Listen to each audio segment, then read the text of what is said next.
आगे बढ़ते हैं, अब रुख करते हैं अगली खबर का। दिल्ली नगर निगम यानी एमसीडी चुनाव के नतीजे आ गए हैं। आम आदमी पार्टी ने शानदार प्रदर्शन करते हुए 5 में से 4 वार्ड में जीत दर्ज की है, जबकि एक सीट कांग्रेस के खाते में गई है, जबकि बीजेपी का खाता भी नहीं खुल पाया। इस जीत के बाद आप कार्यकर्ताओं ने जश्न मनाना शुरू कर दिया है। कार्यकर्ताओं ने नारे लगाए, हो गया काम, जय श्री राम। के बीजेपी के शासन से अब दिल्ली की जनता बहुत तंग आ चुकी है और अब चाहती है कि पूरी तरह से झाड़ू लगा के बीजेपी को साफ कर दिया जाए नगर निगम से। और ये चुनाव इस बात का संकेत है कि जनता क्या चाहती है। आने वाले चुनाव में जब नगर निगम का चुनाव होगा अगले साल, वहाँ भी यही स्थिति होगी। भारतीय जनता पार्टी का पूरी तरह से सुपड़ा साफ होगा और आम आदमी पार्टी की राजनीति, अरविंद केजरीवाल जी की जो काम करने वाली राजनीति है, उसकी जीत होगी। और मैं इस जीत के लिए, जो आज प्रचंड जीत हुई है, 5 में से 4 सीटें मिलना बहुत बड़ी जीत है। मैं सभी कार्यकर्ताओं को बहुत बहुत बधाई देता हूं और दिल्ली के सभी वोटर्स को बहुत बहुत धन्यवाद देता हूं कि उन्होंने अरविंद केजरीवाल जी की राजनीति पर इतना भरोसा जताया।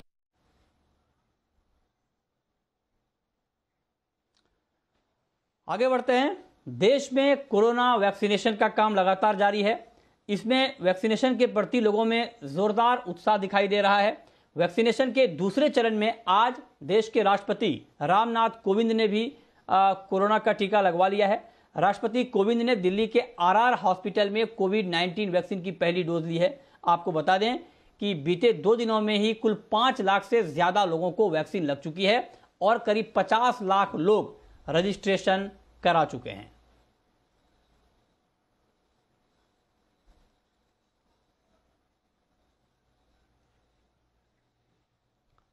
और अब बात करते हैं कोरोना के आंकड़ों की। तो पिछले 24 घंटे में करीब 15,000 नए मामले दर्ज किए गए हैं और 98 लोगों की मौत हुई है।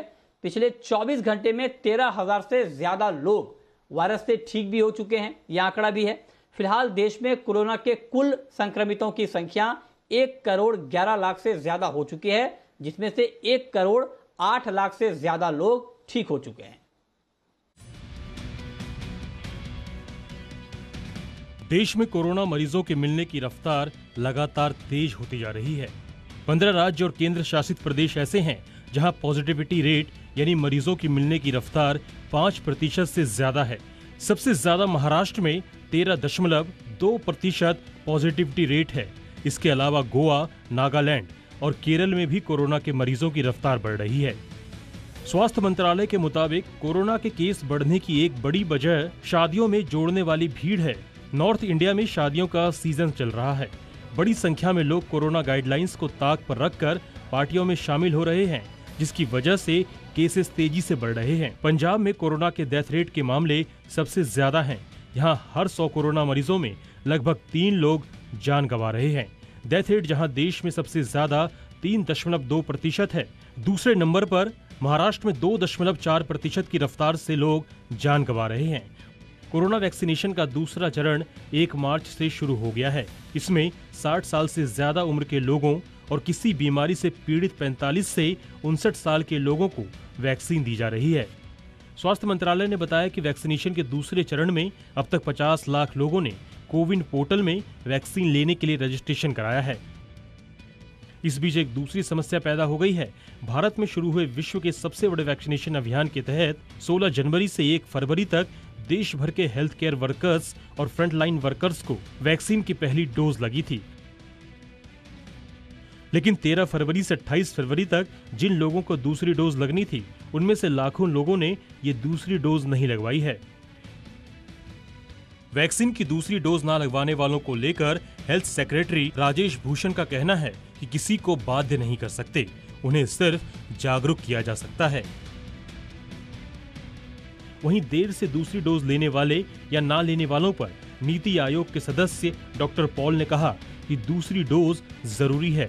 लोग गलतफहमी में ना रहें, प्रोटेक्शन तभी मिलेगी जब दूसरा डोज लगेगा।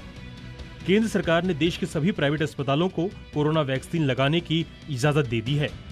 राज्य सरकारें प्राइवेट अस्पतालों के साथ चर्चा करके 15 दिन से लेकर 1 महीने के लिए वहां वैक्सीनेशन सेंटर खोल सकती है। सभी प्राइवेट वैक्सीनेशन सेंटर्स में भीड़ के मैनेजमेंट के लिए बैठने की पर्याप्त जगह और पानी की व्यवस्था का उचित इंतजाम होना चाहिए। Bureau report, C media.